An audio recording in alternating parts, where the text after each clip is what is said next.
Iya, terima kasih Bapak Ibu semua. Terima kasih Pak Agus dan Pak Danu atas kesempatannya telah mempercayakan saya untuk membawakan sesi Talk Health pada pagi hari ini.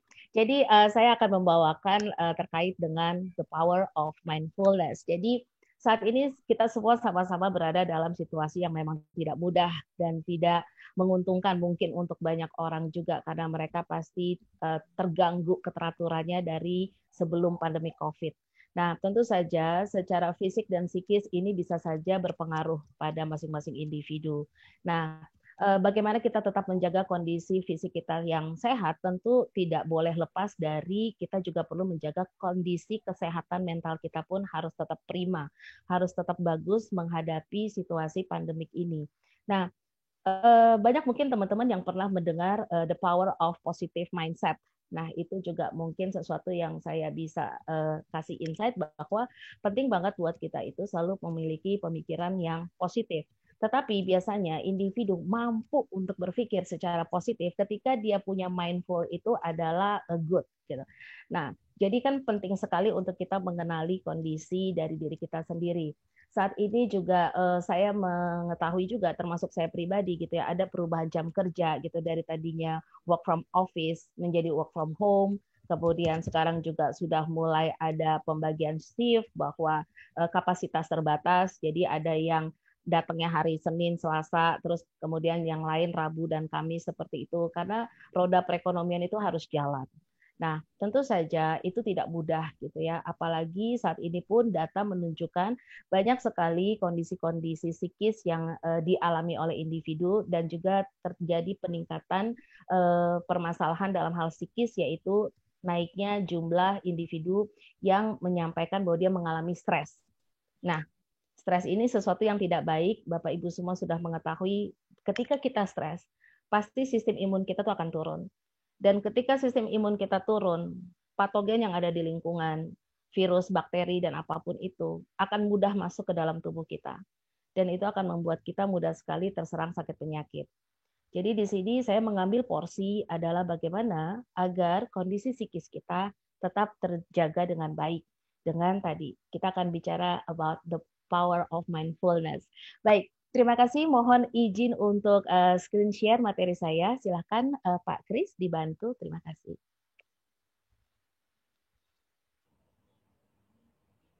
Oke, masih belum muncul.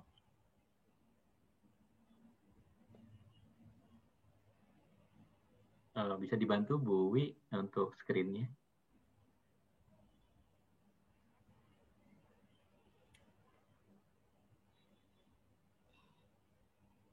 Oke, mungkin sambil menunggu saya bisa lanjutkan dulu.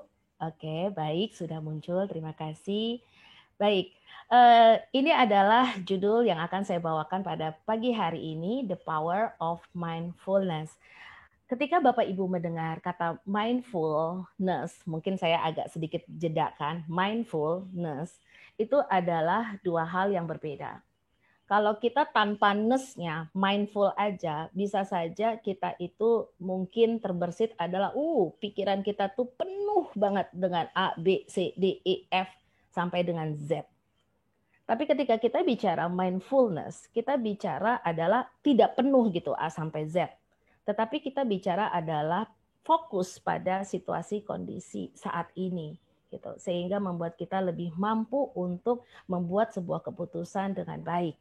Jadi kalau orang itu pikirannya penuh, cenderung biasanya dalam pembuatan keputusan mereka menjadi tidak tepat.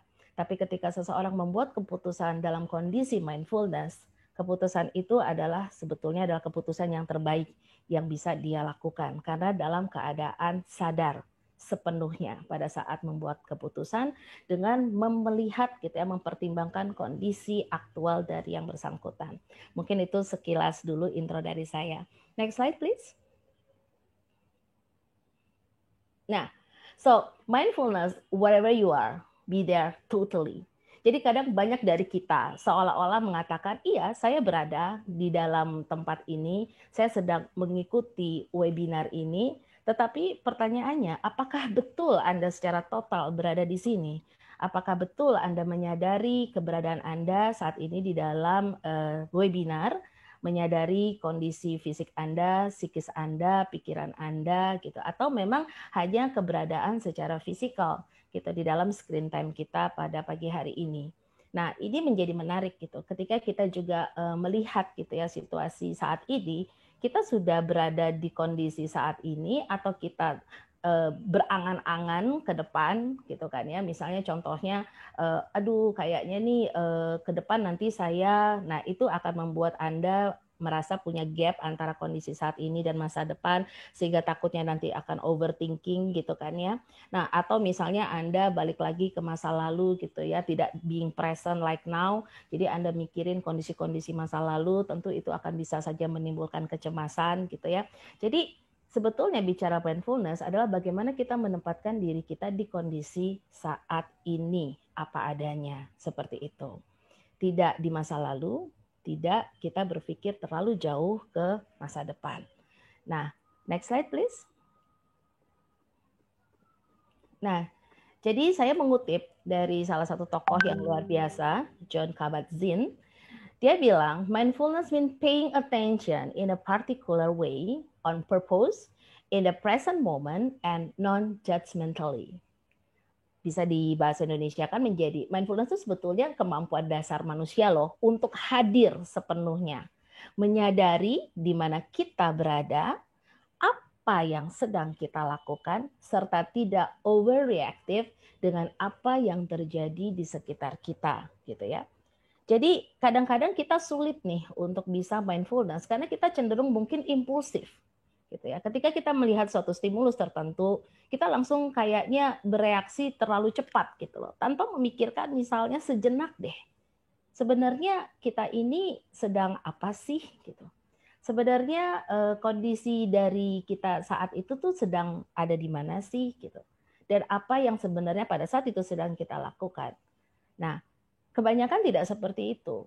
Kebanyakan dari kita selalu lebih cepat untuk merespon tanpa menyikapinya secara bijak terlebih dahulu. Dan biasanya yang terjadi adalah tadi keputusan-keputusan yang tidak tepat, penyesalan-penyesalan, kemudian juga ada beberapa kondisi psikis lainnya akibat kita tidak mindfulness seperti itu.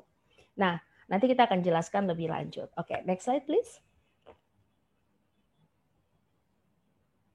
Oke, so saya mau Bapak Ibu semua melihat nih ya, sebetulnya ada 3 aspek loh dalam mindfulness menurut Kabat-Zinn. Dan ini yang harus kita latih terus, tidak mengajak profesi Bapak Ibu gitu ya. Justru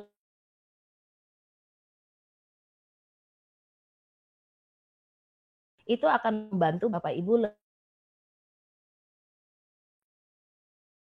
merasakan aura yang positif dari Bapak Ibu. Pertama adalah paying attention. Jadi beri sehingga benar-benar memahami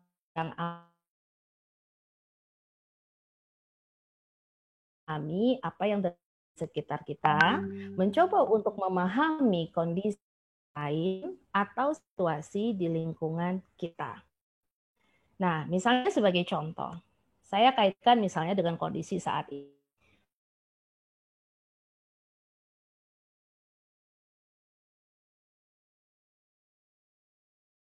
Memang akan kita lakukan. Jadi jangan terdistraksi gitu. Jangan ibaratnya membiasakan diri itu multitasking.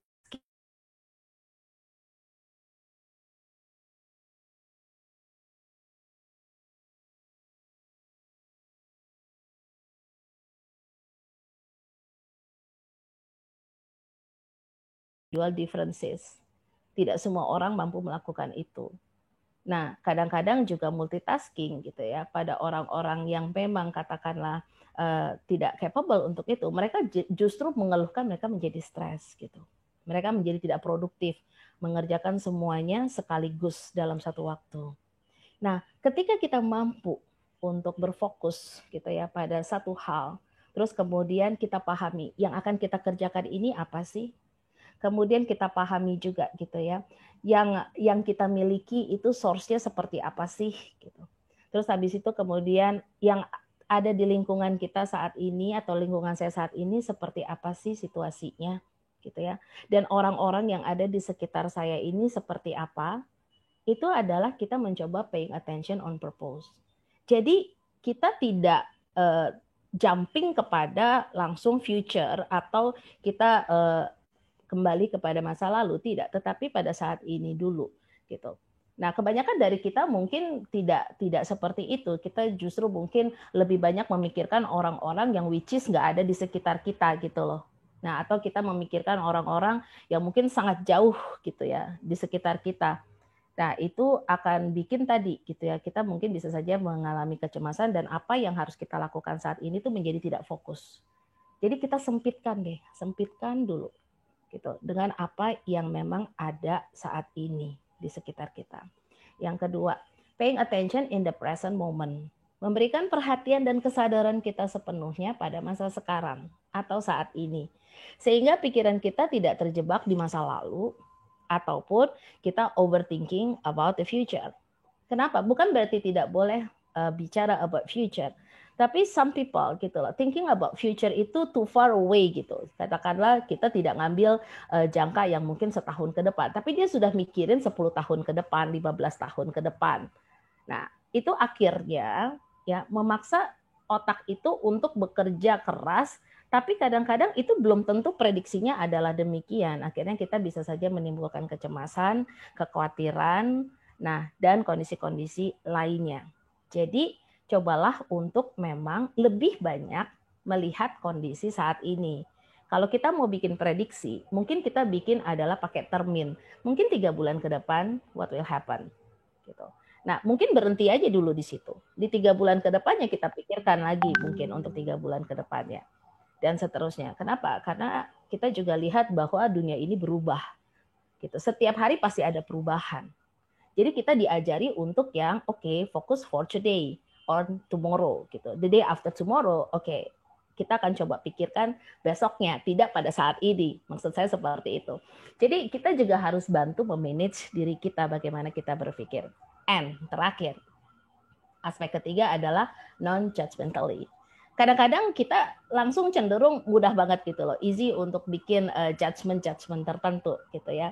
Nah, tetapi di sini gitu ya, bukan berarti nggak peduli, namun kita perlu memahami secara utuh hal yang terjadi dengan menerimanya atau meyakininya secara sadar. Kondisi katakanlah pandemik saat ini, mungkin semua orang punya judgment tersendiri atas kondisi yang terjadi. Nah, tetapi justru di sini kita harus belajar juga agar mindful bahwa ada namanya human community. Nah, bahwa kita tidak mengalami hal ini sendiri, gitu. All around the world have the same problem. Sehingga, gitu ya, kita akan coba lebih mampu menerimanya dan meyakininya secara sadar, gitu ya. Contoh izin, saya punya beberapa klien, tapi saya menghargai setiap klien saya. Dia selalu mengatakan misalnya adalah kondisi pandemik saat ini itu adalah karena orang-orang itu semuanya tidak peduli sama lingkungan gitu ya, tidak nicely dengan lingkungan gitu ya, mereka merusak lingkungan dan seterusnya gitu. Terus habis itu saya bertanya, kalau misalnya seperti itu Anda menilai, apakah Anda termasuk di dalamnya gitu? Kemudian habis itu dia bilang, enggak, saya enggak termasuk, saya selalu menjaga lingkungan. Ini adalah orang-orang di luar saya yang merusak gitu kan lingkungan sehingga kita mengalami kondisi seperti ini. Tapi akhirnya apa gitu, karena dia defensif juga, dia tidak bisa menerima bahwa memang mungkin kondisi seperti ini memang harus dialami juga oleh seluruh orang di dunia gitu ya. Membuat dia menjadi sangat rigid sekali gitu loh dalam berperilaku. Dan membuat dia juga menilai orang lain itu adalah langsung katakanlah negatif di luar dirinya. So, dia tidak akan mungkin mindfulness. Gitu. Dia di dalam pikirannya tidak mungkin mindfulness. Kenapa? Karena dia cenderung gitu ya langsung menjudge everything gitu yang ada di sekitarnya. Dan ketika kita hidup dengan sebuah judgment yang mungkin tidak tepat, itu akan berdampak kepada kondisi psikis kita pribadi pastinya. Oke, next slide please. Nah, kemudian kalau dilihat gitu ya, yang saya ingin highlight kepada Bapak Ibu, mindfulness, we talking living in the present, not living for the present. Ini dua hal yang berbeda. Living in the present, hidup pada saat ini, mengembangkan perilaku berdasarkan kontrol diri dan pencapaian tujuan yang lebih efektif. Setiap dari kita punya goal, setiap dari kita punya purpose. Betul. Dan itu yang harus kita fokuskan dengan melihat kondisi saat ini. Nah, living for the present, hidup untuk saat ini, gitu ya, ini dapat membuat gitu ya, seorang individu berperilaku dengan tidak mempertimbangkan konsekuensi yang terjadi di masa depan. Jelas ya Bapak Ibu, different between in dengan for, gitu. Kalau in kita lebih aware, kita lebih alert, kita lebih ngerti gitu ya. Oh, kondisi saat ini begini. Kalau misalnya saya melihat sekitar saya, kemungkinan mungkin gitu ya besok atau the day after tomorrow-nya itu kurang lebih ya bisa saja sih sama seperti ini dan seterusnya. Kenapa? Karena kita selalu mengedepankan adalah kesadaran kita saat ini gitu ya, dan bagaimana kita menggunakan kontrol diri kita gitu. Dan kita strategi-strateginya akan jauh lebih efektif karena mempertimbangkan atau mengambil atau menyelipkan kondisi itu dalam setiap perilaku kita.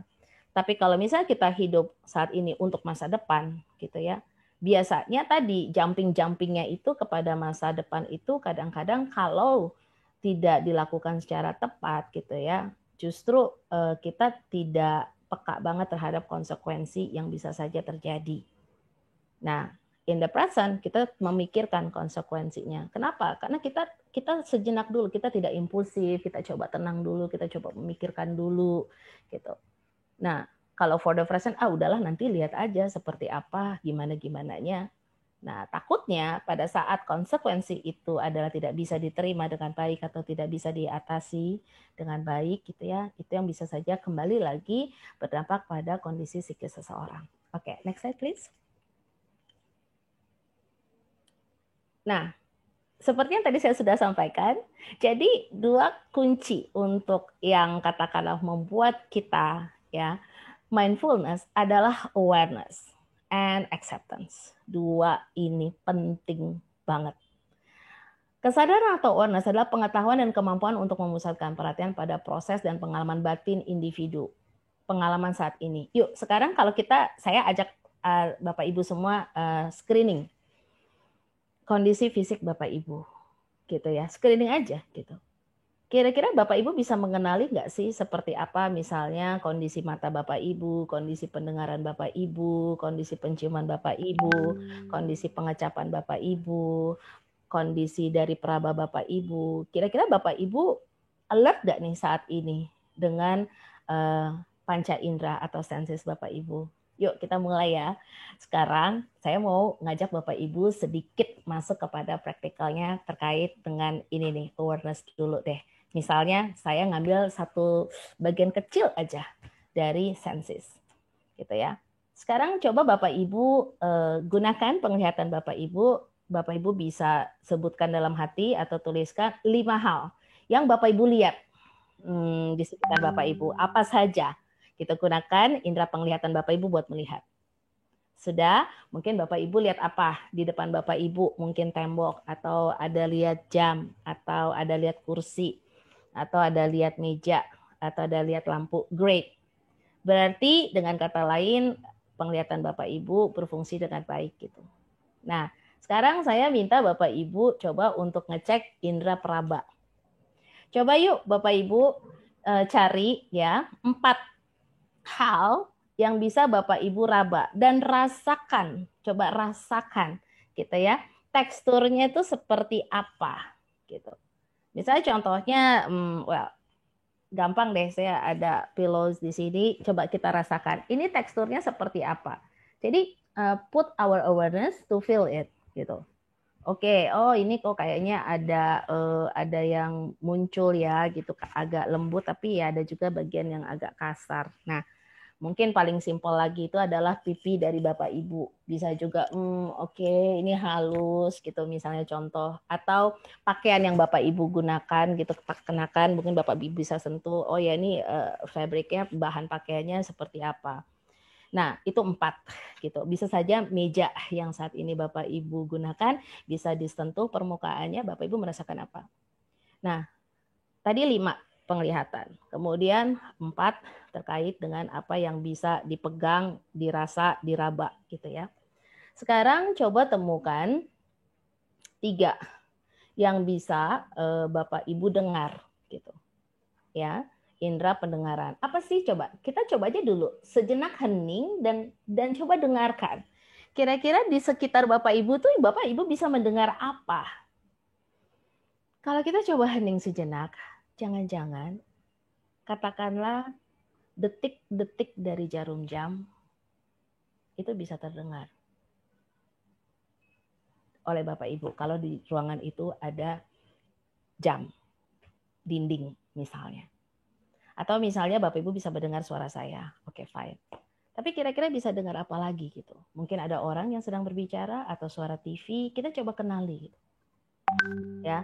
Kebanyakan orang tidak mau mengaktifkan sensisnya dulu gitu. Akhirnya panik gitu. Akhirnya jadi kalut dan seterusnya. Padahal perlu untuk kita kembali lagi mengaktifkan ini dulu nih. Oke. Jadi 3 yang bisa Bapak Ibu dengar. 5, 4, 3. Sekarang 2. 2-nya pakai apa? 2-nya itu pakai indera penciuman. Agak terputus-putus, Bu Deborah. Oke, ini kedengeran nggak Dokter Ripka? Oke, semoga udah kedengeran ya. Kayaknya sih lumayan bagus sih signalnya di lantai 27 ini. Oke, baik. Semoga kedengeran ya Dokter Ripka, terima kasih. Nah, yang kedua adalah dari indera penciuman Bapak Ibu. Yuk sekarang kita coba aware gitu kan ya dengan yang ada di sekitar kita. Bapak Ibu bisa menghirup atau mencium aroma apa? Kalau di ruangan saya ini dari depan AC air conditioner itu ada pengharum ruangan. I can feel it gitu kan ya, I can smell it also. Nah, itu wanginya saya bisa kenali gitu. Atau misalnya Bapak Ibu menggunakan parfum atau deodoran sendiri, nggak apa-apa. Smellnya apa gitu. Nah, itu berarti kita sedang mencoba untuk merasakan, mendapatkan pengalaman terkait dengan sensis kita. Kemudian satu lagi, ya jadi 5, 4, 3, 2, dan 1, itu adalah dari indera pengecapan. Nah, paling sederhana, saya suka bilang kepada klien, oke, kalau kamu punya air minum gitu ya di depan kamu, nggak apa-apa kamu minum, terus kamu rasakan rasanya apa. Atau misalnya adalah, saya selalu bilang telan aja ludah sendiri. Terus rasain. Jangan-jangan itu habis sarapan pete jadi masih berasa petenya. Atau ayam goreng masih berasa tuh. Nggak apa-apa. Tapi itu yang betul-betul disadari. Ya kan? Jadi itu yang betul-betul kita coba tenang dulu gitu. Baru mungkin kita akan lanjut beraktivitas yang lain karena senses kita sudah kita yakinkan itu berfungsi dengan baik. Dan ada pengalaman gitu ya dari apa yang kita lakukan. Sederhana kan ya Bapak Ibu. Tapi banyak orang nggak tahu tentang ini gitu.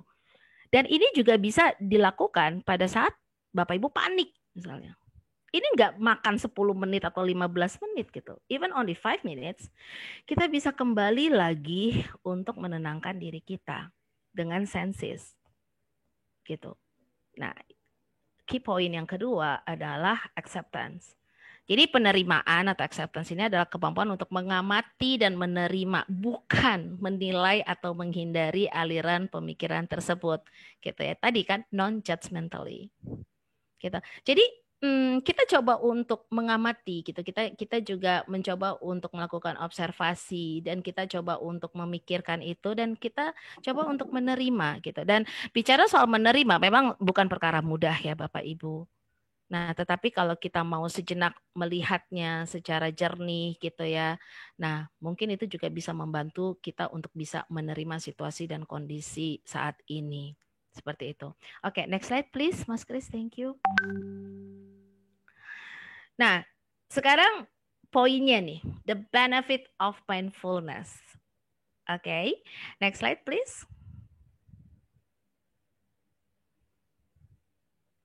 Yang pertama, improves well-being. Pastinya begitu. Kenapa? Ketika kita mindfulness, kita menjadi sejahtera, gitu ya. Dan ketika individu merasakan sejahtera, itu bisa saja memprovide banyak sekali perilaku nicely, gitu. Nah, salah satunya adalah kita mampu menikmati kesenangan dalam hidup, gitu ya. Ketika kita bisa merasakan happy, kita bisa melihat hal-hal kecil itu menjadi sesuatu yang patut kita syukuri, gitu ya. Tidak harus misalnya yang besar-besar, dari yang sederhana aja. Tapi banyak dari kita mungkin tidak bisa untuk bersyukur terkait dengan hal-hal yang sederhana. Kenapa? Karena otak kita tuh penuh, tapi bukan yang mindfulness, mindful gitu. Yang banyak sekali.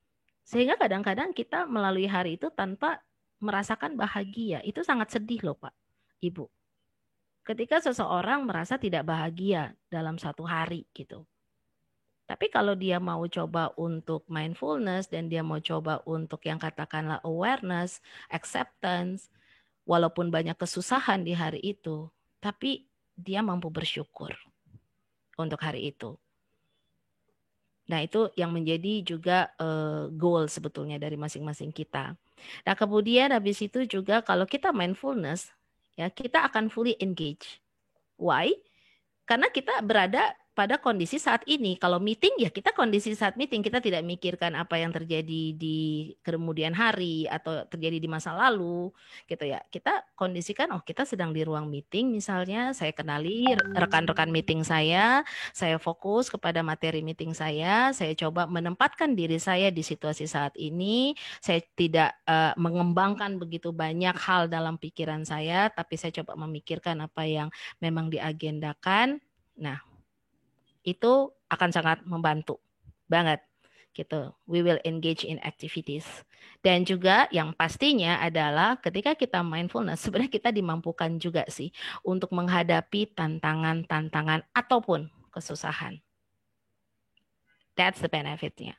By focusing on the here and now, many people who practice mindfulness find that they are less likely to get caught up in worries about the future or regrets over the past, are less preoccupied with concern about success and self-esteem, and are better able to form deep connection with others. Itu adalah benefit-benefit lainnya ya, bahwa kita tidak akan banyak melakukan penyesalan-penyesalan gitu loh. Ya, orang selalu bilang, penyesalan datang di belakangan. Ya benar, tapi kalau kita sudah mempelajari ini, kita akan coba untuk tidak regret apapun keputusan yang kita buat. Mengapa? Karena kita melakukan decision making-nya dalam keadaan awareness, dalam keadaan mindfulness. Gitu. Ya itu mengapa banyak orang bilang juga gitu kan, ketika kita mau mengambil keputusan ya kita hening sejenak. Ya betul, hening sejenak itu penting untuk kita betul-betul berada di kondisi in the present saat ini. Oke, itu yang improve well-being. Next slide please. Nah, yang berikutnya itu adalah improve physical health pastinya. Ya, kenapa gitu ya? Bukan hanya benefit para psikolog gitu yang bilang gitu ya, tetapi para scientist gitu telah menemukan kok mindfulness technique help improve physical health in a number of ways. Banyak banget gitu. Yang paling utama adalah relief stress. Itu udah pasti. Dan Bapak Ibu semua mungkin rekan-rekan sudah tahu banget gitu ya. Jangan stres karena nanti bisa kena serangan jantung, bisa kena tekanan darah tinggi, bisa mengalami MAH gitu ya, bisa susah tidur, bisa mengalami chronic pain gitu. Ya, kepala gitu. Misalnya sakit kepala kronik dan seterusnya. Iya, betul. Jadi ketika kita mindfulness gitu ya, kita akan coba membuat kondisi kita gitu ya lebih baik gitu loh secara fisik. Kenapa? Karena ketika kita mindfulness, even though we get stress, ya, we will able to cope with the stress gitu. Kita akan mampu cope with the stress gitu ketika kita mindfulness. Cope-nya dengan cara gimana? Tadi kita mampu memikirkan langkah-langkah strategis konstruktif terkait dengan apa yang harus kita lakukan. Tapi perlu mindfulness dulu agar tepat Seperti itu. Dan bicara mindfulness bukan sesuatu yang mahal, bukan sesuatu yang susah, tidak. Kita semua punya kapasitas untuk itu. The question is, kita mau memberikan waktu sejenak tidak untuk menjadi mindfulness person. Seperti itu. Oke, next slide. Nah, benefit yang berikutnya adalah improve mental health. Gitu. Ya, ini juga banyak sekali literatur jurnal penelitian recent years bahwa para psikoterapis gitu ya yang mencoba berproses dengan klien, mereka selalu suggest gitu ya, salah satu tekniknya itu adalah dengan meditation. Tapi kadang-kadang ketika kita bicara meditation, some people mikirnya, "Oh iya ampun itu berat banget, apa harus ada duduk di bawah pohon, apa katakanlah harus di dalam goa atau di atas puncak gunung." Enggak sama sekali. Kita bisa gunakan kondisi kita sekarang, nanti kita akan coba praktis ya Bapak Ibu, gimana dengan kondisi Bapak Ibu saat ini, kita coba sedikit meditasi gitu. Nah, jadi di sini ya salah satu tekniknya terkait dengan meditasi gitu ya. Dalam banyak literatur dan jurnal juga dilaporkan gitu.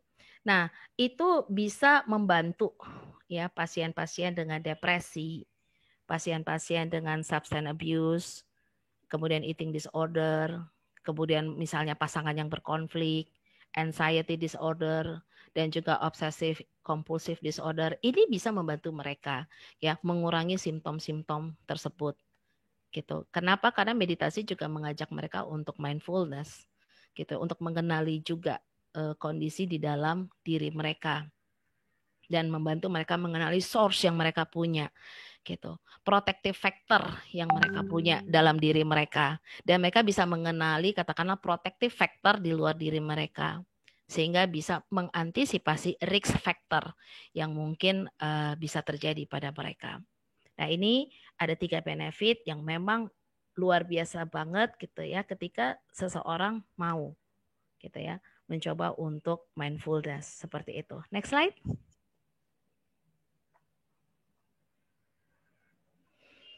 Oke, the types of mindfulness practice ya. Individu sebetulnya seperti saya bilang, kita semua di sini telah memiliki kemampuan dasar untuk mindfulness. Namun kita lebih mengembangkannya dengan hal-hal pertama gitu ya. Coba untuk meditasi dengan posisi duduk gitu ya. Kadang-kadang juga bisa loh berjalan, berdiri atau bergerak atau ketika Anda not feeling well, bahkan dengan posisi berbaring itu juga memungkinkan. Nah, itu yang pertama yang akan kita coba latih sesudah ini. Yang kedua, tipsnya adalah memberikan waktu jeda singkat. Please, we need to break out for a moment gitu. Jadi kalau kita sudah mengerjakan, kalau misalnya kayak anak sekolah dasar gitu, Bapak Ibu mungkin familiar gitu ya, setelah mereka belajar beberapa jam, mereka istirahat, setelah mereka lanjut lagi mereka belajar, mereka istirahat, lanjut lagi mereka belajar, karena seperti itu 2 mata pelajaran break dulu, lanjut 2 mata pelajaran sebelum mereka pulang misalnya. Kita juga coba yuk di tengah rutinitas kita, kesibukan kita gitu ya, kita bisa mengambil jeda singkat. Misalnya hanya untuk relaksasi aja. Itu pun membantu banget.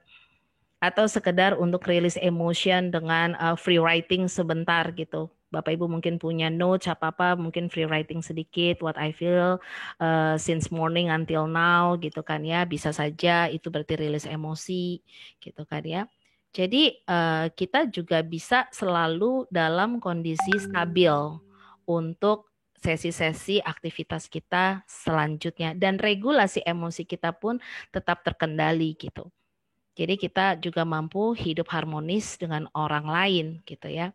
Nah, sehingga mereka pun juga merasa tidak terganggu misalnya dengan kondisi emosi kita, karena setiap kali kita merasakan pengalaman negatif dan kita menyadarinya, oh kayaknya aku lagi sedih nih, aduh aku kok lagi kesel banget ya, aduh kok kayaknya gimana, we aware about our own condition. Nah, kita bisa tuh take a break for a while gitu kan, mungkin kita keluar sebentar atau kita punya notes kita tulis atau kita sebentar 5-10 menit relaksasi gitu ya, mengatur emosi gitu. Ketika kita kembali lagi berhadapan dengan rekan kerja ataupun individu lainnya gitu ya, kita sudah dalam keadaan more stable. Dan itu juga bagus untuk kesehatan kita. Kenapa? Karena kalau marah, Bapak Ibu tahu kan, pasti ada sensasi fisik yang Bapak Ibu alami. Jantung berdebar-debar, nafas tidak beraturan, namanya lagi marah gitu kan ya. Terus habis itu nada juga tinggi dan seterusnya. Kan itu nggak baik ya kalau terlalu lama seperti itu. Gitu ya. Jadi kita harus turunkan. Nah, salah satunya dengan seperti itu. Memberi jeda aja, sedikit aja, nggak usah banyak-banyak. Itu membantu kok. Dan terakhir misalnya adalah kita keep active gitu ya. Keep active means bahwa ya kita walaupun saat ini banyak sekali mungkin aktivitas yang tidak bisa dilakukan sebagaimana mestinya seperti sebelum pandemik, misalnya nge-gym itu menjadi juga lebih sulit saat ini gitu ya. Tapi nggak apa-apa, justru saat ini kita sudah bisa melakukan adaptasi, penyesuaian, banyak sekali yang bisa dilakukan di rumah gitu ya dengan memutar YouTube dan seterusnya, dan ayo exercise, jangan lupa. Oke, baik. Next slide. Next slide. Oke. Ini adalah 7 fakta tentang mindfulness. It is familiar to us because it is what we already do, how we already are. Yang kedua, we already have the capacity to be present and it doesn't require us to change who we are. You don't need to change. Anyone can do it. Mindfulness is more than just a practice. It is a way of living. Jadi target saya adalah jadikan mindfulness itu adalah sebagai gaya hidup sebetulnya.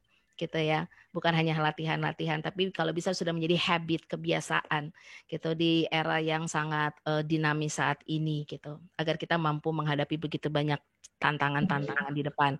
Dan it's evidence based, both science and experience demonstrate it is a positive benefit for our health, happiness, work, and also relationship. Dan yang terakhir, it spark innovation. Nah, seperti yang saat ini kita sedang lakukan. There is a good innovation, gitu ya, kolaborasi yang bagus sekali, gitu ya. Antara Lipo Insurance juga dengan Good Doctor dan seterusnya. Ini adalah mungkin bisa jadi para pemimpin-pemimpin, leader-leader yang ada di sini memang orang-orang yang sebetulnya mungkin sudah mindfulness sehingga bisa membuat inovasi-inovasi baru untuk kesejahteraan masyarakat banyak. Oke, next slide. Nah, sebelum ini mungkin boleh Bapak Ibu lihat gitu ya. Terkait dengan saya mengutip setiap kali saya presentasi saya suka mencari good quote. Nah, ini boleh dikecilin sedikit, oke? Dikecilin sedikit volumenya. Nah, sambil mendengarkan instrumental ini, saya akan mengajak Bapak Ibu untuk meditasi sejenak. Silakan Bapak Ibu mengambil posisi senyaman Bapak Ibu saat ini. Bapak Ibu bisa bersandar ke belakang bangku Bapak Ibu. Boleh pejamkan mata. Kemudian Bapak Ibu coba untuk menarik nafas panjang dari perut ya. Jadi rasakan Bapak Ibu perutnya itu akan mengembang pada saat Bapak Ibu menarik nafas panjang. Dan hembuskan nafas Bapak Ibu secara pelan-pelan dari mulut. Dan rasakan perut Bapak Ibu tuh mengempis. Jadi rasakan mengembang, mengempis, tanpa memikirkan banyak hal. Tapi coba kenali kondisi Bapak Ibu saat ini. Ya, Bapak Ibu saat ini sedang merasakan apa? Bapak Ibu saat ini sedang berada di mana? Rasakan sensasi-sensasi fisik yang Bapak Ibu bisa rasakan. Kenali keberadaan Bapak Ibu saat ini, sedang ada di mana, apa yang sedang Bapak Ibu lakukan. Tetap bernafas dalam. Kemudian Bapak Ibu coba untuk membuat suatu kata-kata positif ke Bapak Ibu sendiri. Afirmasi positif, saya bisa. Saya tahu ini tidak mudah, tapi saya akan bisa melaluinya dengan baik. Saya bersemangat untuk menghadapi hari ini. Saya yakin hari ini semua pekerjaan akan terselesaikan dengan baik. Saya bersyukur untuk setiap tarikan nafas yang saya bisa lakukan. Bapak Ibu bisa ulangi lagi kata-kata itu sambil menarik nafas dan menghembuskan nafas. Being in present. Coba hidup di momen saat ini.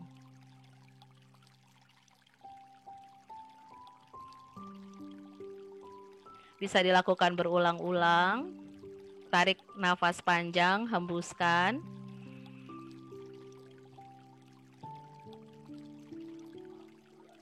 Rasakan sekitar Bapak Ibu, coba untuk present saat ini.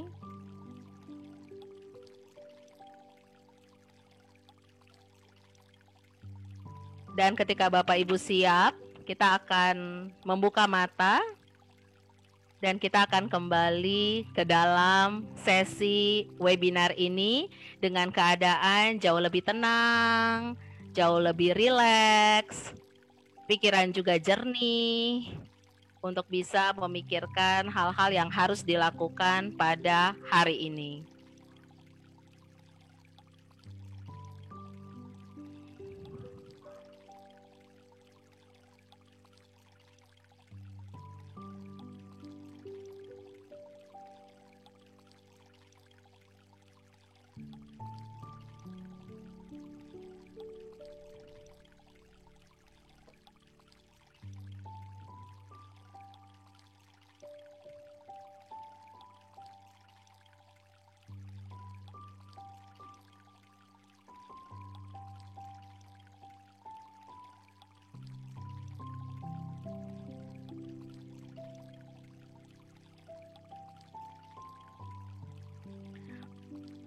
Baik, saya pikir cukup.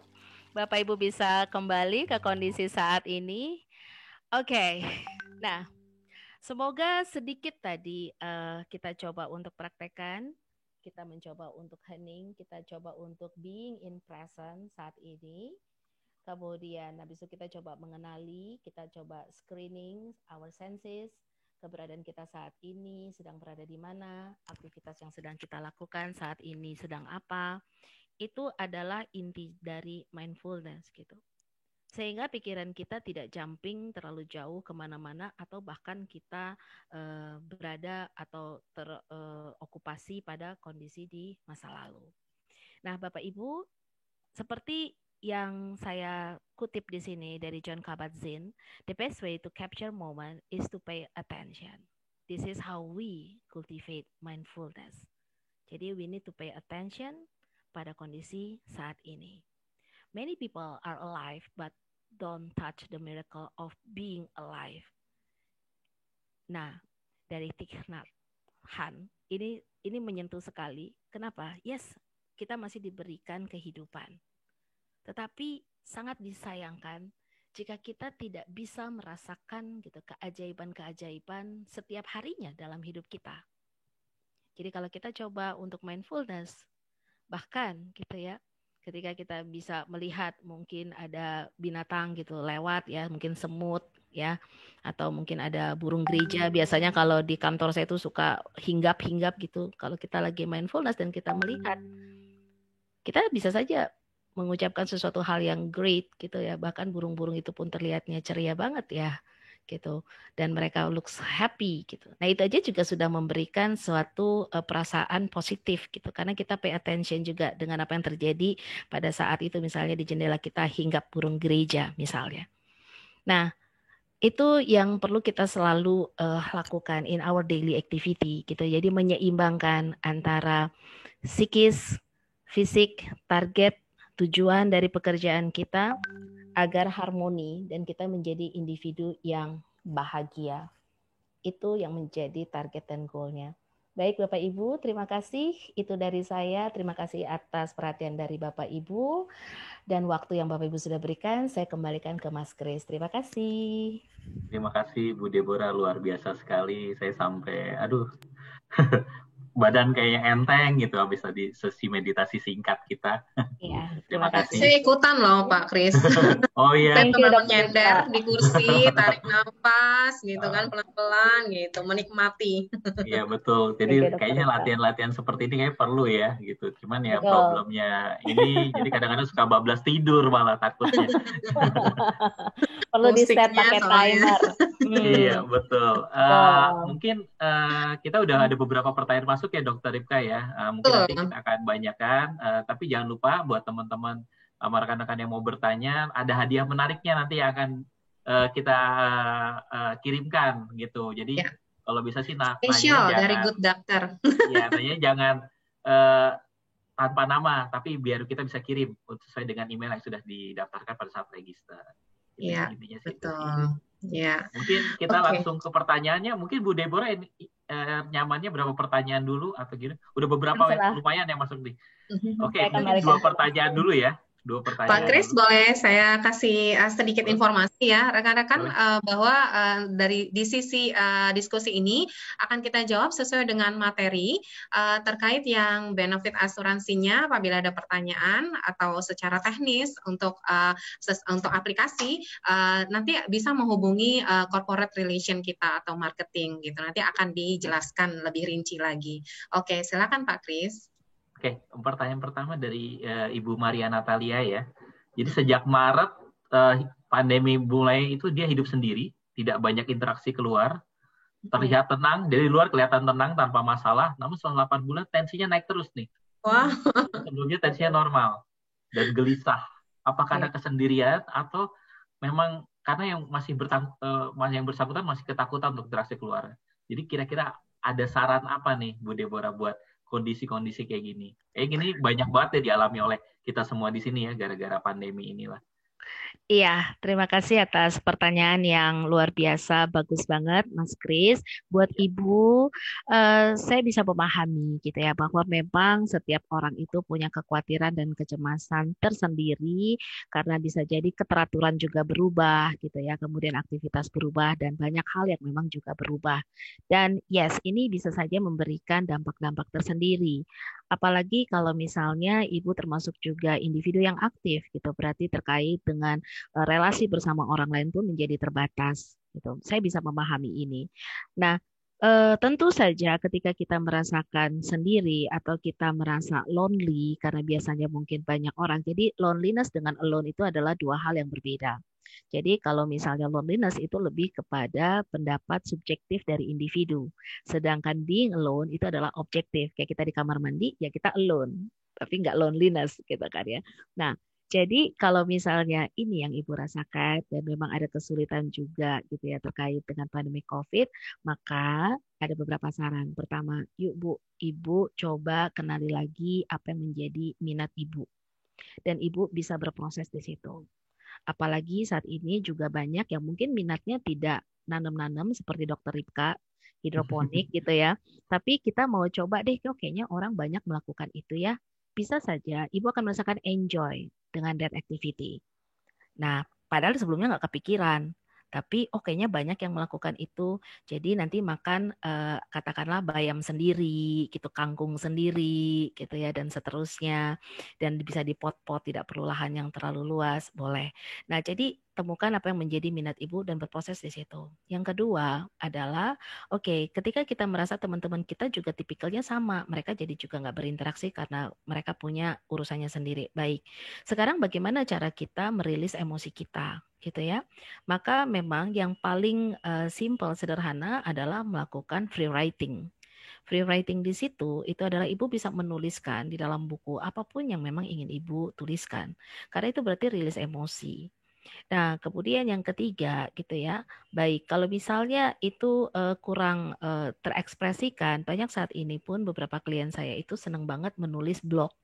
Jadi mereka menulis blog, kemudian mereka menceritakan pengalaman mereka gitu ya, dan bisa saja itu mendapatkan input atau masukan dari orang-orang yang membaca dan bisa memberikan juga saran dan masukan seperti itu. Nah, kemudian yang terakhir gitu ya, jika memang katakanlah seperti kita screen time seperti ini via Zoom ataupun Google Meet, MS Teams itu katakanlah bisa dilakukan, itu bagus juga. Jadi mungkin bisa ngobrol sama teman-teman secara daring seperti ini atau pakai WhatsApp group misalnya.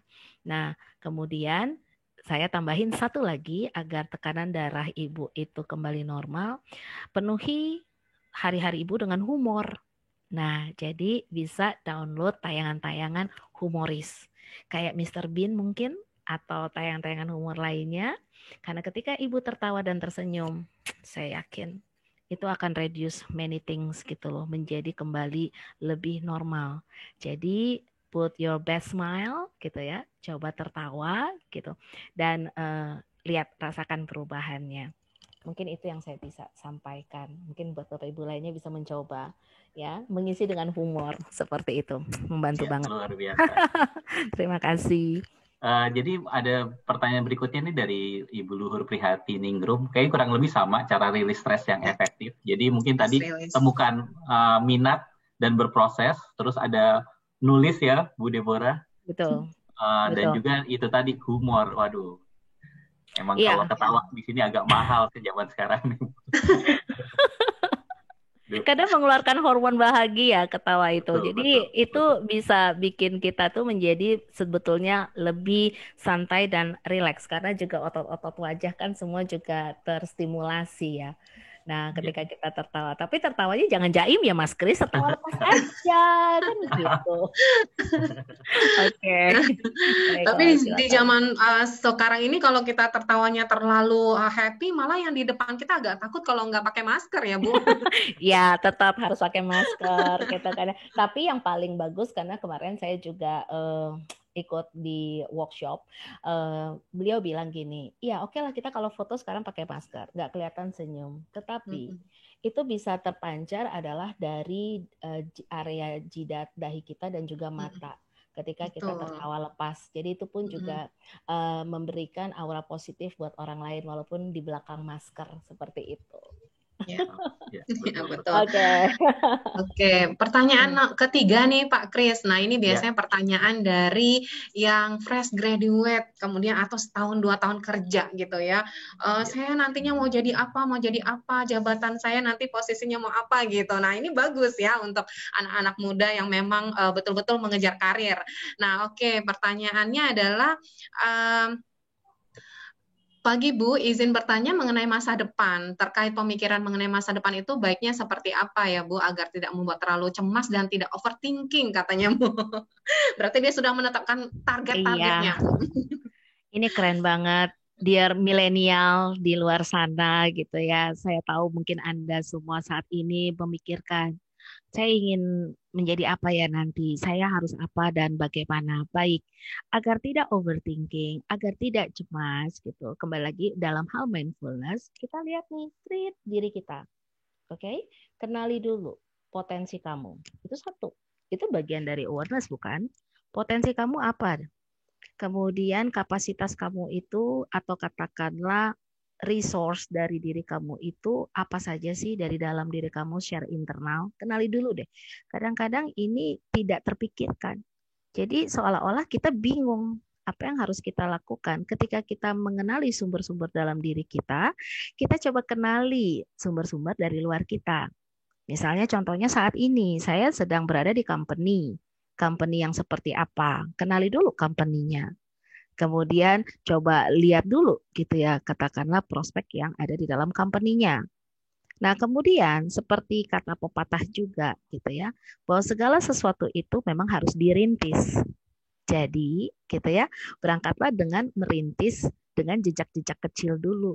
Konsisten aja gitu. Nanti kalau misalnya sudah lebih banyak pengalamannya, bisa saja tuh lari. Segala sesuatu dimulai dengan berjalan dulu, bukan? Nggak langsung lari. Jadi kalau misalnya kita sudah rintis pelan-pelan, kita sudah punya banyak pengalaman, kita sudah bisa melihat banyak hal, kita mau melakukan big step, itu dimampukan. Sama seorang anak, langkahnya nggak bisa panjang dulu, bukan? Gitu. Dia pasti berangkat dari langkah kecil. Tapi ketika kakinya sudah semakin kuat, gitu loh, artinya usianya sudah semakin bertambah, langkahnya sudah lebih besar gitu untuk ke depan. Nah, jadi tipsnya cuma sederhana, kenali dulu nih apa yang dirimu punya. Nah, satu lagi yang paling penting, tips yang kedua adalah lihat peluang gitu. Nah, kebanyakan orang yang tidak mindfulness itu nggak bisa lihat peluang gitu. Kenapa? Karena dia sibuk untuk memikirkan future, padahal ada peluang di depan dia saat ini. Gitu. Akhirnya peluangnya lewat deh, bye-bye. Nah, jadi kembali lagi tetap alert dengan situasi dan lihatlah peluang-peluang yang bisa kamu masukin. Seperti itu. Dan satu lagi, jangan menyerah. Itu. Iya. Kenali Berangkat diri dari itu. sendiri dan Iya, identifikasi peluang ya. yes, Ya, betul. betul. Ya, Harus ya, ya. step-stepnya Pak Kris. Nah, ini Ya, juga masukan untuk kita nih Pak Kris. ya, betul, betul, Nah, betul. ya, kemudian ada yang bertanya terkait musik yang tadi kita sajikan ya. Oh iya. Sangat Waduh. ini praktek ya. Bu boleh tahu referensi lagu atau background Gemercik Air untuk meditasi tadi katanya. Ada ini sendiri Bu, arahan sendiri musik apa sih yang paling oke untuk sesi itu? Oke, jadi sebetulnya ini juga kita harus, aku kasih tips sedikit di device kita. Kalau bisa memang sudah kita coba download beberapa. Jadi kalau saya bilang tadi ambil jeda, kita pakai headset gitu ya, terus mungkin kita bisa put timer 5 until 10 minutes. Kita bilang untuk tidak diganggu terlebih dahulu. Nah kita coba bisa saja gitu ya, mendownload yang memang the best from the jurnal itu adalah yang suara air, tetesan air. Tapi kalau bisa itu yang tidak terlalu air terjun gitu loh. Kenapa? Karena hanya kita mau sebagai background kita gitu ya untuk melakukan proses mindfulness. Nah, kalau terkait dengan referensi sebetulnya tidak ada dispesifikan, hanya disebutkan adalah air, kemudian tetesan embun seperti itu, atau gemericik air sedikit tik tik tik dengan background yang saya biasanya lihat di literatur itu kebanyakan piano gitu, tidak cello, tidak gitar gitu ya, karena lebih pas, itu lebih bisa masuk ke dalam diri kita. Jadi sekali lagi tidak ada preferensi khusus, bahkan instrumental seperti kalau teman-teman penyuka beberapa komposer gitu ya, teman-teman bisa mencoba adalah komposer dari Sebastian Bach. Nah, itu juga dari banyak literatur disarankan untuk bisa didengarkan instrumental musik dari komposer Bach. Kebetulan dulu riset saya juga menggunakan Bach juga, kurang lebih seperti itu, dan itu mampu untuk membuat kita more relax. Seperti itu mungkin yang bisa saya sampaikan. Terima kasih. Ya, betul. Ya. Mungkin ini ada 2 pertanyaan lanjutan nih, ada 2 hal yang berbeda. Saya coba jadiin satu aja ya Bu Deborah biar kita mempersingkat waktu. Silakan. Yang pertama itu soal multitasking. Jadi gimana mindfulness itu bantu penanya ini konsentrasi pada saat momen dia lagi multitasking, lagi banyak yang terjadi dalam hidupnya. Nah, itu pertanyaan pertamanya. Dan yang kedua ini agak detail nih, agak seru pertanyaannya. Jadi dia sering, mungkin karena PSBB udah diperlonggar, jadi banyak yang pergi liburan. Jadi udah mungkin udah saking jenuhnya dengan daily rutin, mereka pada pergi liburan. Tapi setelah kembali beraktivitas, malah merasa jenuh dan nggak bersemangat. Apakah ada latihan khususnya untuk menemukan mindfulness supaya kembali bersemangat dan happy? Jadi ada 2 pertanyaan ya, soal multitasking dan juga kondisi psikis ketika habis liburan nih, gimana kita ignite lagi nih biar semangat lagi. Itu sih Bu Deborah. Wow, pertanyaannya luar biasa ya. Saya senang sekali loh Bapak Ibu, luar biasa semua yang ada di sini. Baik, untuk pertanyaan pertama gitu ya. Multitasking. Ya, beberapa orang bisa melakukan itu atau dituntut untuk multitasking gitu ya. Itu tidak bisa dipungkiri. Dalam artian adalah kita hidup di dunia yang sangat dinamis, tuntutan pekerjaan juga sangat dinamis, load kerja juga sangat dinamis. Bisa saja memang kita dikondisikan harus menyesuaikan. Oke. Nah, kalaupun memang ternyata kita harus multitasking gitu. Langkah pertama yang harus dilakukan adalah mengkondisikan diri siap untuk multitasking. Gitu. Jadi kita kondisikan dulu, misalnya contoh, begitu bangun tidur, ya sebelum beraktivitas, gitu. Nah kita coba deh, boleh nggak kita melakukan relaksasi meditasi sebentar? Kita perlu meyakinkan diri kita bahwa kita mampu menjalani hari ini dengan baik. We need to talk to ourselves first sebelum kita melakukan tugas kita. Beberapa orang merasa apa gunanya sih kok ngomong ke diri sendiri? Ya udah, saya mau bangun, mandi, sarapan, jalan, cus, gitu kan ya. Tapi kan yang melakukan adalah kita, dan kita perlu membuat diri kita pun juga ready untuk memulai itu. Nah, jadi gitu ya, kita bisa melakukan yang namanya positive self affirmation gitu.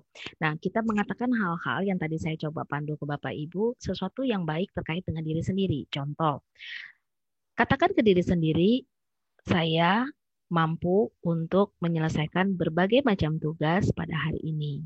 Atau make a good wishes. Mampukan saya untuk bisa mengerjakan banyak tugas hari ini dengan baik. Gitu.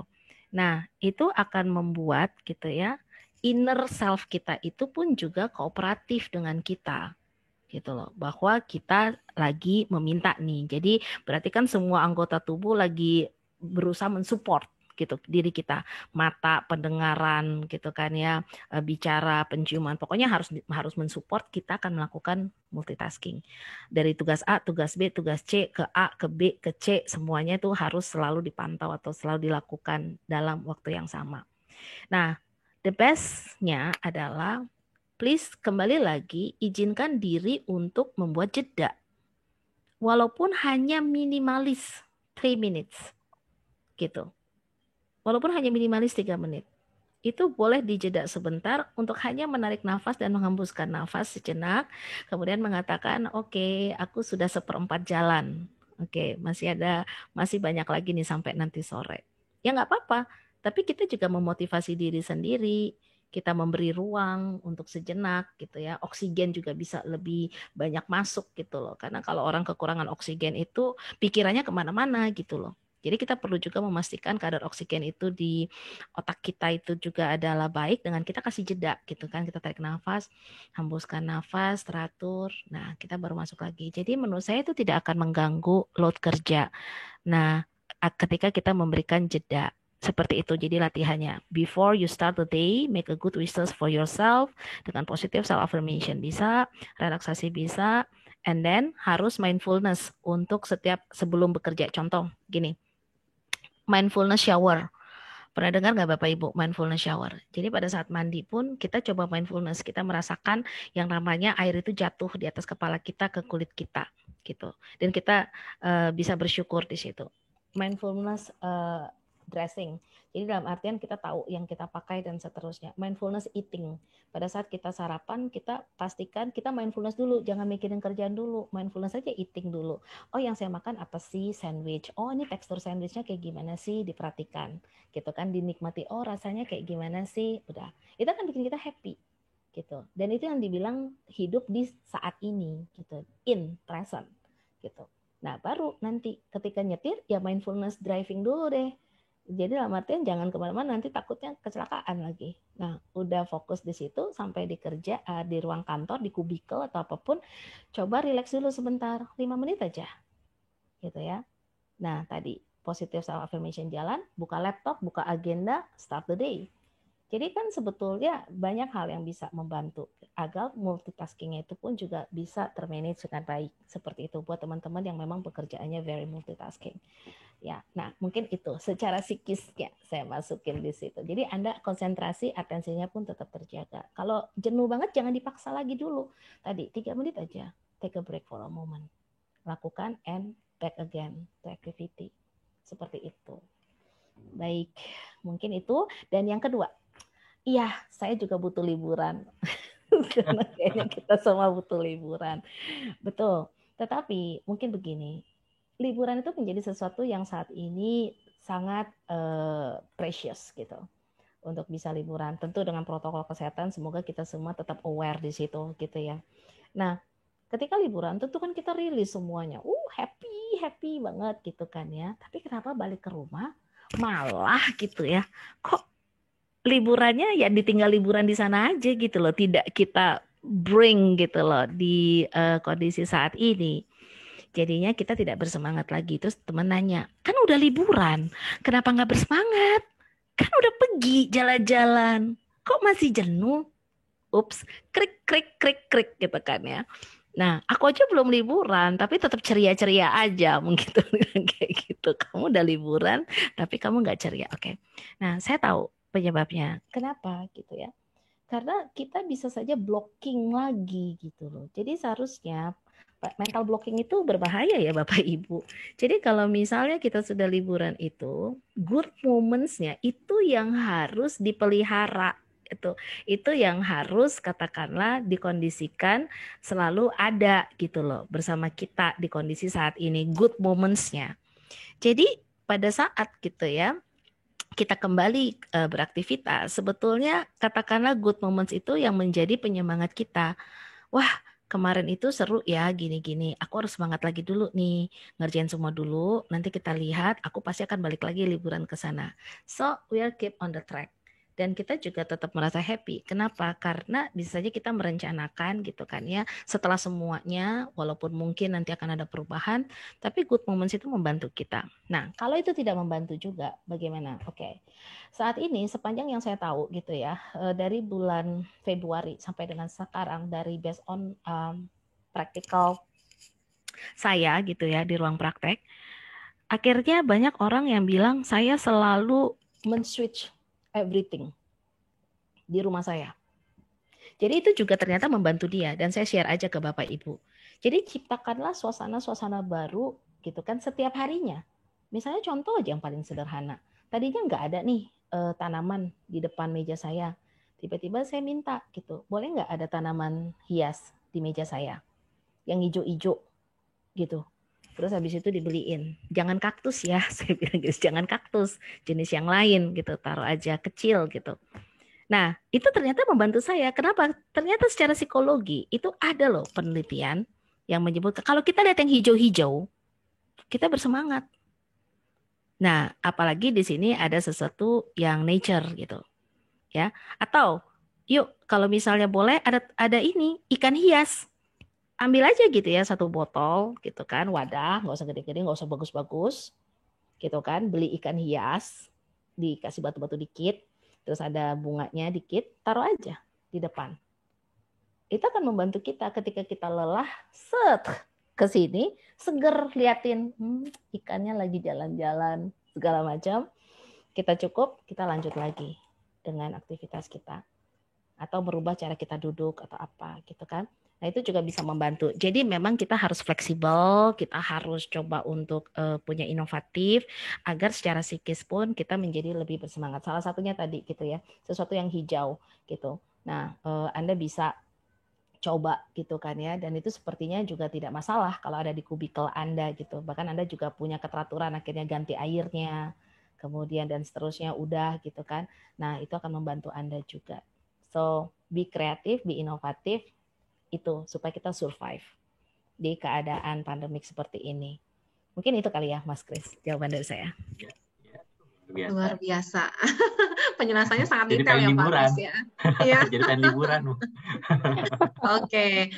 Saya pikir karena waktu juga ya, the last question mungkin bisa kita bacakan untuk Bu Deborah. Saya gabungkan beberapa pertanyaan yang intinya sama nih, Bu Deborah. Sangat sulit untuk menghilangkan pikiran buruk, pikiran khawatir terkait yang kondisi saat ini ya, COVID-19 gitu. Jadi kalau dengar tetangganya terdiagnosa itu, maka khawatir berlebih gitu ya, sampai ada juga yang asam lambungnya naik katanya karena saking khawatirnya, takut ketemu teman, keluarga dan lain sebagainya gitu ya. Dan juga yang kedua nih, untuk kondisi yang stress release, gimana sih tips-tipsnya, terutama untuk yang full WFH katanya Bu, karena kan kadang-kadang mungkin ibunya sedang kerja, anaknya narik-narik bajunya ya. Nah, oke, silakan Bu Deborah. Oke, terima kasih Dokter Ripka. Nah, ini juga menarik banget. Jadi saya langsung praktikalnya aja gitu. Nah, yang pertama gitu ya, kita memang perlu untuk selalu alert dan aware. Jadi balik lagi, kalau kita tadi bangun tidur, terus kita sebelum keluar dari kamar kita coba mindful. Misalnya contohnya gini, katakan ke diri sendiri, jikapun saya mendengarkan kabar tidak menyenangkan, saya akan kuat. Nah, itu penting. Jadi kembali lagi, kitalah yang punya jiwa kita ini, kita yang punya diri kita ini. Nah, jadi kita juga mempersiapkannya dengan baik gitu. Pas keluar ternyata tetangga lewat, ibu di sebelah rumah ibu tuh barusan aja, terus kita langsung kalau tadi tidak dipersiapkan, aduh deket banget jaraknya gitu, langsung aduh kan, langsung kayaknya panik kan. Nah, boleh nggak pada saat dengerin itu, kembali lagi teknik tadi, 5, 4, 3, 2, 1. Tenangin dulu. Terus kita evaluate gitu. Di sana. Terus kembali lagi kan lihat di dalam rumah kita, Oke, tersedia masker, tersedia hand sanitizer, kemudian tersedia hal-hal yang lain, terus kemudian makanan juga dijaga, semua vitamin ada. Terus akhirnya kita katakan, oke, mungkin di rumah mereka itu tidak tersedia atau mereka tidak aware. Tapi sejauh ini saya tahu bagaimana cara memprotek. Tenang jadinya pada saat kita dengarkan itu. Karena kembali lagi kita fokus kepada yang di kitanya gitu. Kita tidak usah fokus pada rumah orang itu gitu. Dengan mungkin perilaku orang itu yang seperti apa di kitanya, agar pikiran kita tuh tidak kemana-mana gitu. Terlalu sibuk, mungkin orang itu pergi jauh-jauh, mungkin orang itu ngapain gitu. Biarkan di situ, balik lagi ke kita gitu. Nah, itu yang sebetulnya inti dari mindfulness. Kembali ke kondisi yang kita sendiri sedang berada. Nah, kemudian gitu kan, kalau misalnya tadi kan, jadi oh ya saya jadi gangguan nih, gastro saya naik nih, jadi asam lambung gitu ya. Nah, balik lagi gitu, kita harus rilis tadi dengan relaksasi, dan tadi mungkin akan langsung rilis. Kenapa? Karena kita lihat lingkungan di dalam rumah kita gitu kan ya. Nah, kemudian tetap misalnya adalah patuhi apa yang disarankan oleh dokter Anda terkait dengan kondisi mah Anda. Seperti itu. Jadi itu memang harus selalu juga di-maintain. Nah itu ya Bu, terkait dengan yang pertama. Yang kedua, yang terakhir itu. Jadi kalau ditanyakan yang kedua gitu ya, seperti apa ya yang harus dilakukan praktikalnya. Nah, terkait yang kedua gitu, karena harus work from home, semua anggota keluarga ada di rumah. Betul. Saya yakin di sini Bapak Ibu semua punya pasangan, suami ataupun istri dan anak-anak gitu, apalagi anak-anak juga dari rumah. Tentu keteraturan berbeda. Biasanya pagi-pagi udah rapin mereka semua, cus, udah berangkat ke sekolah gitu. Rumah sepi gitu kan. Saya juga berangkat ke kantor, pasangan berangkat ke kantor, cuman si Mbak di rumah. Ini si Mbak juga di rumah karena pesen sayuran online gitu kan ya, dia nggak ke pasar gitu loh. Terus abis itu juga si Mbaknya juga mau nggak mau kadang-kadang juga ngeselin, mungkin video call sama keluarganya juga, biasanya cuman pas pulang kampung. Ini lagi ngapain? Video call Bu, izin ya Bu sebentar. Iya gitu kan. Ini juga belum selesai dan segala. Yes. Maka yang pertama adalah please not too reactive with the condition tadi kan. Jangan terlalu reaktif dulu. Jadi langsung bertanduk shoot gitu. Kalau di kartun-kartun tuh berasap gitu kan ya. Nah, tenangkan dulu, baik. Kita lihat, oke, suami begini, misalnya istri begini, anak-anak begini gitu kan ya. Nah, kalau boleh gitu ya, kita selalu punya yang namanya me time family. Jadi, satu momen itu silakan di-create dan kita ngobrol. Pasangan kita diajak bicara. Mungkin kalau pasangan lebih private boleh pada saat pillow talk sebelum tidur. Tapi kalau harus bersama anak-anak, sama Mbak juga termasuk di rumah, kayak me time bersama dengan seluruh anggota keluarga, di situ mohon untuk di-clarified.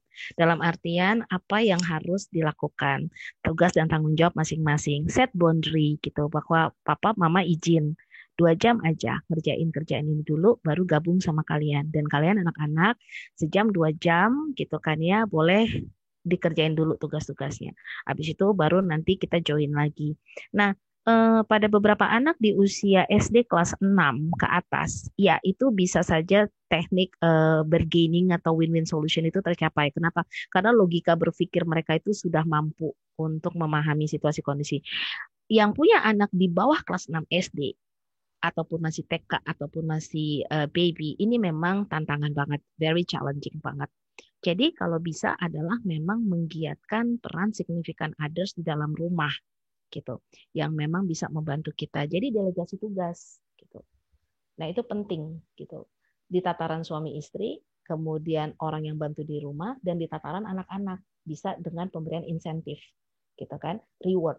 Nah kalau kamu behave ya, mama kerja dulu, nanti sore mama masakin masakan kesukaan kamu. Jadi nggak harus insentifnya tuh yang repot-repot, yang harus wah, enggak. Cukup bilang itu anak juga jadi, aku dimasakin bakmi ya, iya, sip, bakmi pakai telur kan, iya, telurnya 2, oke, siap. Tapi sekarang kerjain dulu ya, mami kerja dulu. Nah, anak-anak di bawah 6 SD itu senang banget dengan external reward. Ya, mereka belum internal yang gimana yang memotivasi mereka gitu loh. Kalau 6 SD udah ngerti, wah ada Zoom, ada segalanya dia harus lakukan. Tapi kalau di bawah kan agak sulit. Jadi external reward itu membantu juga memaintain perilaku gitu loh. Nah, lebih banyak untuk apresiasi good. Nah kan 2 jam kamu kelar, mama kelar, enak, ayo main kan gitu. Jadi kita pun tidak terlalu stres. Intinya komunikasi yang baik di dalam keluarga bersama seluruh anggota keluarga. Mungkin itu yang saya bisa sampaikan, Dokter Ika, Mas Kris, terima kasih. Ya, luar biasa sekali ya. Tadinya saya mau minta conclusion dari Bu Deborah, tapi rasanya tadi semua tips sudah dikeluarkan untuk berbagai aspek kehidupan kita ya, yang terjadi sehari-hari. Nah, rekan-rekan semuanya, Bapak Ibu, seluruh rangkaian acara Grand Launching Teleconsultation, Lipo Insurance dan Good Doctor pada hari ini sudah kita ikuti bersama semuanya ya dari awal hingga akhir. Maka dari saya sebagai penutup adalah the power of mindfulness sangat kita perlukan dalam kondisi saat ini. Namun kita juga tidak boleh overreactive, namun cari solusinya gitu ya.